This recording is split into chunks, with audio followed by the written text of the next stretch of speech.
Welcome to Restoring Education in America with Priscilla Ron. She's a master educator and author, leading the conversation to restore the American mind through wisdom, virtue, and truth.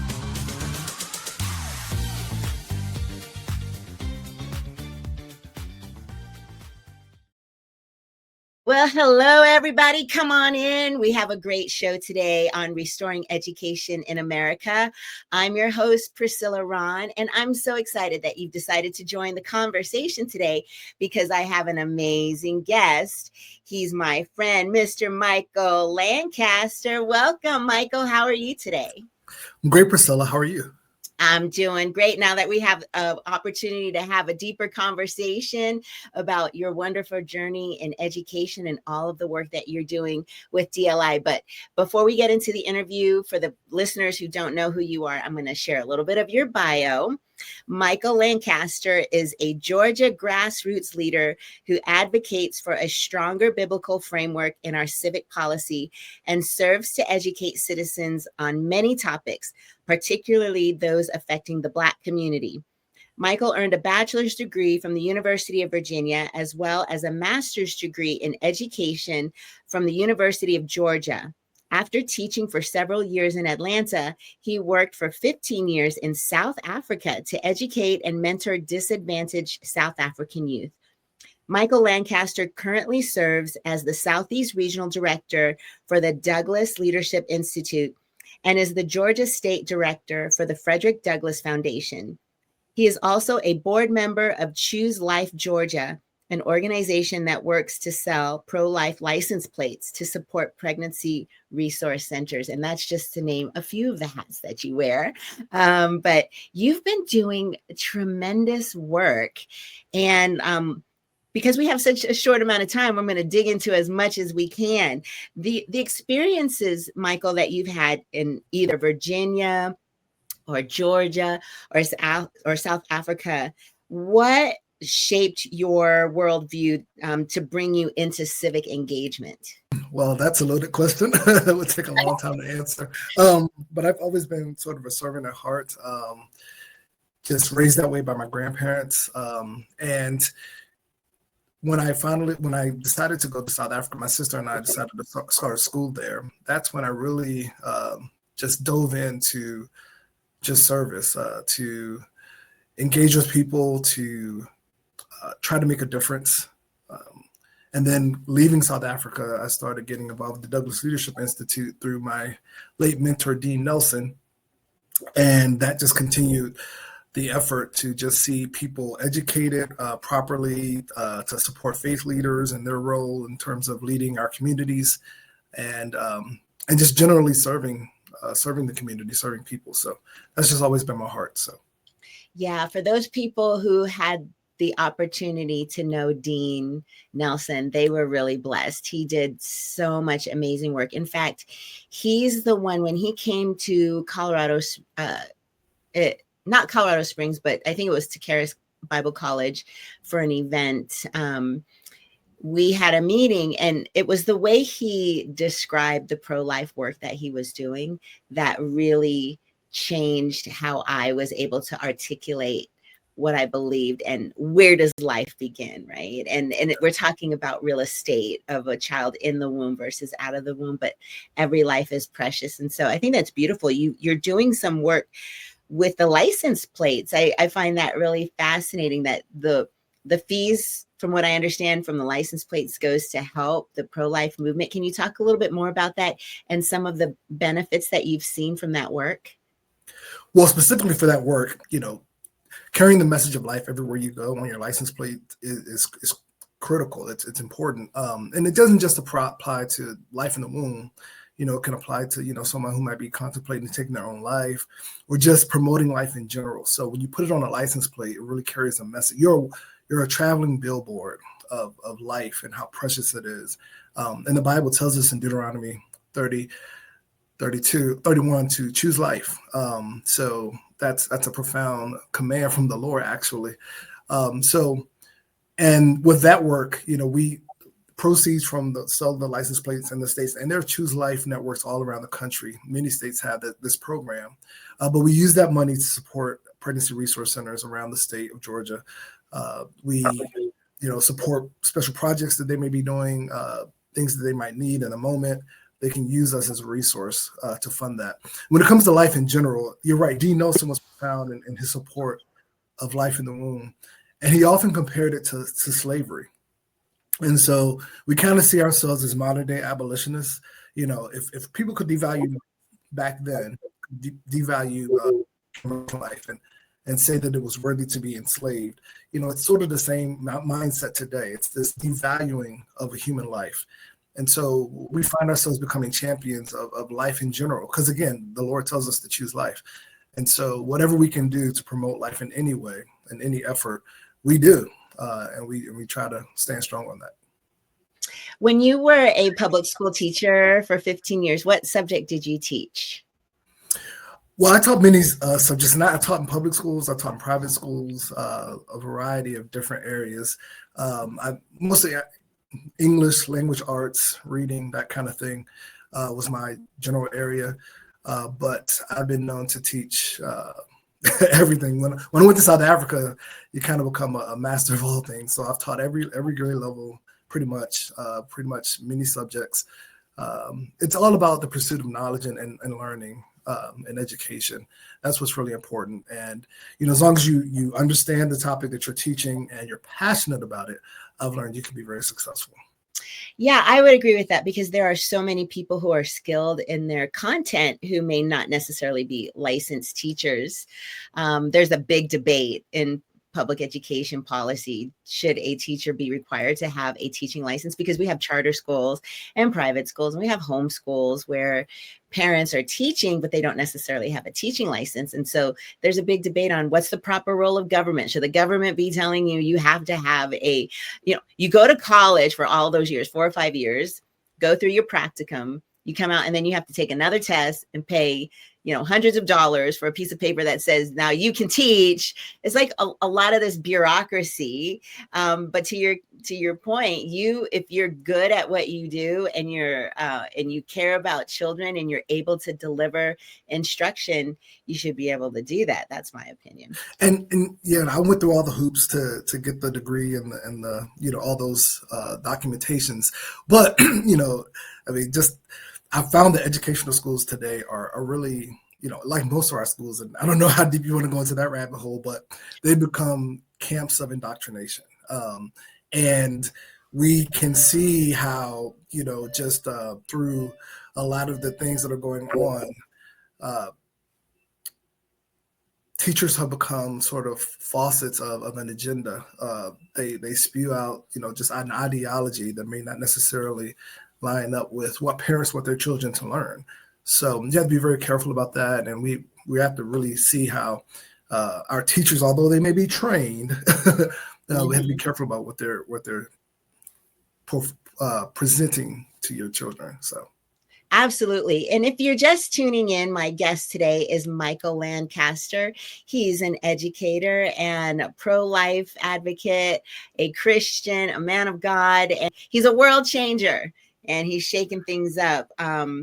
So when we talk about the Black family and we talk about like Frederick Douglass Leadership Institute and the work that they're trying to do, I know there's a big faith component to that organization.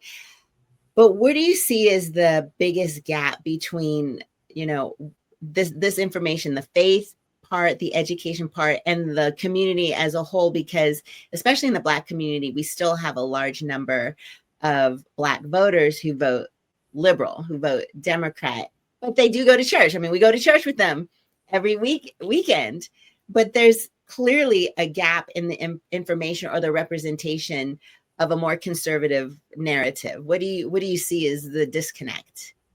Well, again, it goes back to education, right? So we're kind of indoctrinated in schools to think a certain way, to believe a certain way. We're taught that it's empathetic to support certain ideals and principles, but we haven't really looked into the Word of God, right? And so because we haven't taught children to think critically, which I think is a major component missing in a lot of our education today, in a lot of public schools, we haven't taught children how to think critically. They don't know how to analyze the material, process the information, and then apply it practically to what they're talking about. So they can, even like you said, go to church, quote scriptures or listen to scriptures being said, but they're not really processing them and applying them to everyday life. And that's kind of what we do at the Douglas Leadership Institute, is we try to educate, equip, and empower faith leaders and pastors to actually process the information, to think about different things from a biblical worldview, from a biblical perspective. That's what we try to do. So we put on programs, bring together different faith leaders and community leaders and different networking opportunities. And again, try to give that message of what does God say? How does the Lord want us to apply this? And, a lot of people say that the Bible's open to interpretation and that kind of thing. The Holy Spirit guides us in all truth. And so what does he really say? Even if you take an issue like life, there's no biblical foundation for supporting murder of innocent babies in the womb. There's none whatsoever. And yet we find Black pastors in the pulpit supporting that. And goes back to the Negro Project from Margaret Sanger. I mean, that's literally what she wanted. She said, let's get the Black pastor to support this mission.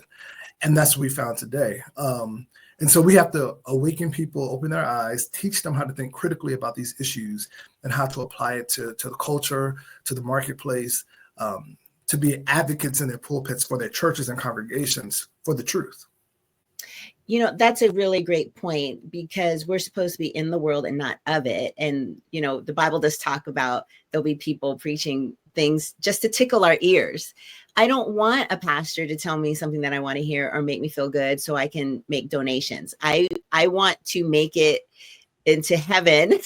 I want Jesus Christ to be my Lord and Savior and to live in the fullness of what he has for me and for everybody else. And, there's no greater love than the love of Jesus. That's my opinion. It's my lived experience, right? But we need more pastors, and we're starting to see some really rise up. I mean, I've been noticing and paying attention. They come through my feed and I'm like, way to go. There's another pastor who's standing up for the truth. That is the word. If I were to think of one word, like, stand up for the truth of what God's word says. You don't need to twist it. You don't need to put barbecue sauce on it or whatever you're going to do to make it palatable. Just preach the word and let it pierce my heart so that we can actually, guide people towards God. And, Charlie Kirk, he talked a lot about this. He's like, I love you too much to not tell you the truth, right? I'm going to tell you the truth of what God's word says. And I think that's a great message for all of us to take. And what you're doing is standing up for truth, reaching out to other faith leaders to give them resources to go into the highways and the byways to talk about some of these issues. So let's talk a little bit more about the Douglas Leadership Institute. What are some of the top priorities of the organization going into 2026? What would you like to see happen? Well, as I said, we educate and equip faith leaders to stand on truth and principle.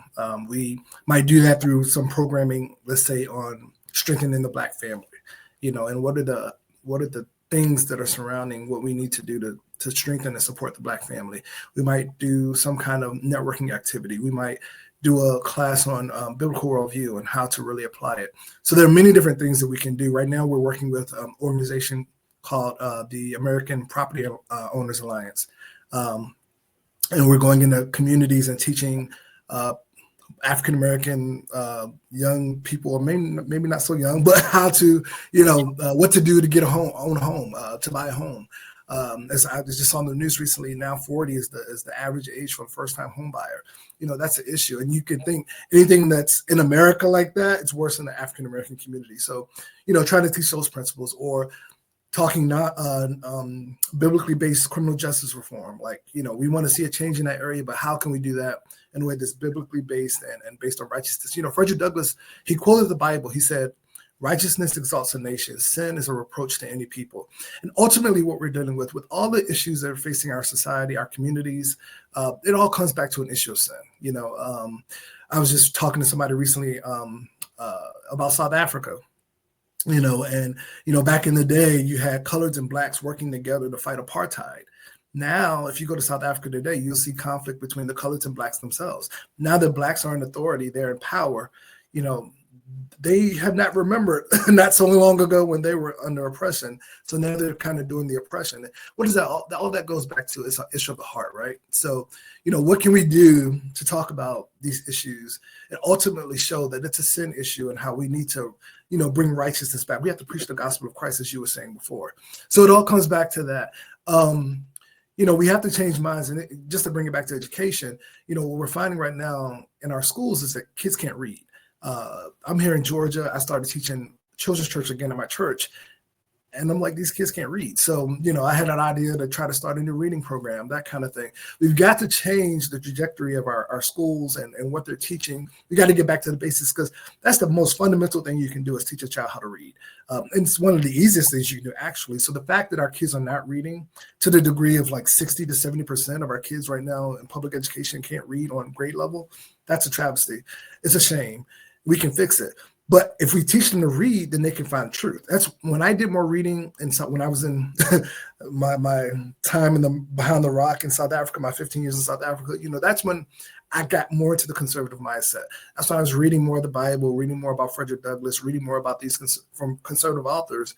And I was getting this information and this truth and this knowledge, and it totally changed my way of thinking, because I was raised liberal, right? I was raised with this mindset.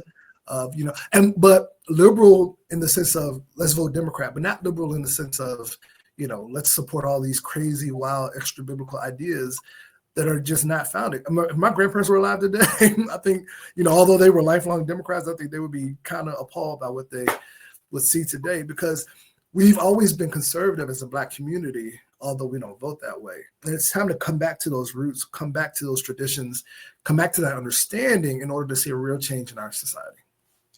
My guest today is Michael Lancaster. He's an educator and he works for the Frederick Douglass Leadership Institute. And he's just an all-around awesome guy and very knowledgeable and active in the community, making a change. And I think that that's really what we need to see more of, especially men in our community, and talking about fatherhood and the family. It's so critical to have intact families in the home, because that's the quote unquote privilege, right? When we talk about, oh, someone's privileged. Well, I was privileged. My father married my mother. They were married at the time of my birth. They were married when I graduated from high school. They remained married until the time my father died last year. You know, like this is what we need to bring back to all of our communities. And when you talk about the reading levels of our kids, Frederick Douglass was born a slave, but he actually taught himself how to read and became an author of 4 autobiographies and an advisor to 5 Republican U.S. presidents. Now, if people would call him disadvantaged, but he made it work. And I find there's like no excuse for our kids who get a free education. Now they're getting free meals. I mean, everything is done for them. Maybe, you know, we need to change our community and some of these social welfare programs in some of our communities to help encourage our communities to be self-sufficient. I think there's something missing when you're always relying on the government. And we can see from the time of the 1960s, the Civil Rights Act, what that did data-wise to our families, to our education, to our crime rate. We still have an economic gap. We still have an education gap. And it's because of some of these policies. If you could address some of the policies that maybe you think need to be changed, what would those be? I'm sorry for your loss of your dad last year. I know how tough that can be. As you said, Frederick Douglass was a profound source of wisdom and knowledge. You know, there are things that were wrong in our country, that obviously slavery, that he didn't support, but he still loved America and he still loved the idea of America. And as you said, he didn't because he always had that hope. And of course, the hope starts with Jesus Christ, right? And he was an ordained minister and he found the Lord. And that spurred him to do all the great things that he did, because he did it through faith, right? And he worked with other faith leaders to make a change in our country when it came to slavery. And so when I see that kind of resilience, when I see that kind of attitude, you know, although you were a slave, You escaped slavery. You dealt with a master who did not want you to read. Yeah, you came up with inventive ways to learn how to read. I mean, he would play games with other children, and when they lost, they had to teach him what they learned in school that day. I mean, so these different things that he did to make a way is profound. And so when I see us settling into this victim class today, this victim mentality today, it keeps us from excelling, right? So it's not to say that the world is perfect. It's not to say that the U.S. is perfect, but it's to say that no matter what the situations are, I am more than a conqueror. Christ in me, the hope of glory. These things that we learn through our faith help us to overcome, help us to excel and achieve our God-given purposes and destinies. So I learned that a lot from his life. And, when it comes to the things, I mean, you kind of hit on on some of these things, where, the great welfare society, the Great Society basically, took men out of our homes, right? Took men out of mostly African-American homes and kind of made men sort of and I was in a meeting a couple of weeks ago where someone lived through that, where they literally had to hide the father or hide the stepfather in a closet because the social worker was coming. And if the social worker found a man in the house, you could lose your benefits.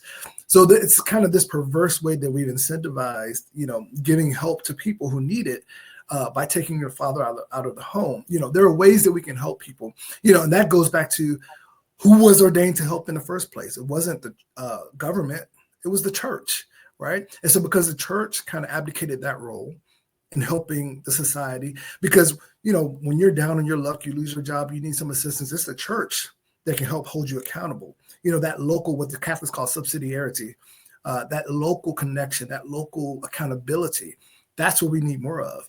When you deal with the great amorphous government, the national federal government, you get lost in the sauce, then you just become a check on the box, a number on a list, and you're not held to that same level of accountability. And you see the effects of it with fathers out of the home. Before, when we were in slavery, these men, after slavery ended, they went to find their families. And then we had the highest marriage rate above whites in the country. Now look at us. We're like 75% single parent headed households. That's crazy. Why have we reversed that? It's because of things like that, policies that have been instituted that they thought were helping. And that's the thing, a man does things according to his own wisdom. It may sound good, it may, seem good, but you have to follow God's principles, follow his commandments, do it the way that he tells you to do it if you want the proper results. And that's what we have to do more of. And, I could talk more about that kind of stuff with education. When we gave education over to the government, look what happened. Education used to be a function. God said, parents, you're responsible for teaching your children, right? And then it became a function of the community where parents could partner with a local school mom, with, community leaders to educate their children. But now we've given them over to the state. And, there's always a perverse incentive when the state educates your children. The government really has no vested interest in making sure your children are educated. It's actually to their interest to have a ignorant population, right? Because they're easier to lead. They're easier to manipulate. And so when we did that, we lost a lot. So we need to go back to local schooling and local education. We started our own schools in the African-American community. We started our own colleges and we excelled and thrived. And now look at us. Now we're looking for government handouts all the time. We're not supporting ourselves within the community. So there are a lot of different things that have happened over time where we've lost a sense of responsibility and accountability. And we suffer the results of that. So there are things that we can do to address that. But, there's so much that needs to be done, especially through education, that can make a huge difference in how our kids learn, how they see the world, how they function in life, how they take responsibility for their own personal behaviors, for how they treat others, for how they need a family one day. There's so much that can be done through education that can make a huge difference in our society if we would just do it God's way. Michael Lancaster, bringing the heat. What would your advice be really quickly to a young person or even a young teacher that we need to change? What's your message to them going forward? To young people? To young people. Believe in yourself. Don't be a victim. You're not a victim. No one said that this world was perfect, but through hard work, through focus, through faith in God, you can achieve anything. You can become what God has purposed you to become. When I was young, I wanted to be a doctor. I wanted to be all these kind of crazy things. I ended up being a missionary in South Africa. That was not on my list. That wasn't on my, my goals to do one day. But God directs your path, right? And because he directs your path according to his purposes, I was able to do one of the most fulfilling things I've ever done or could ever imagine, is to live in another country, to experience a different culture, to help people who couldn't help themselves.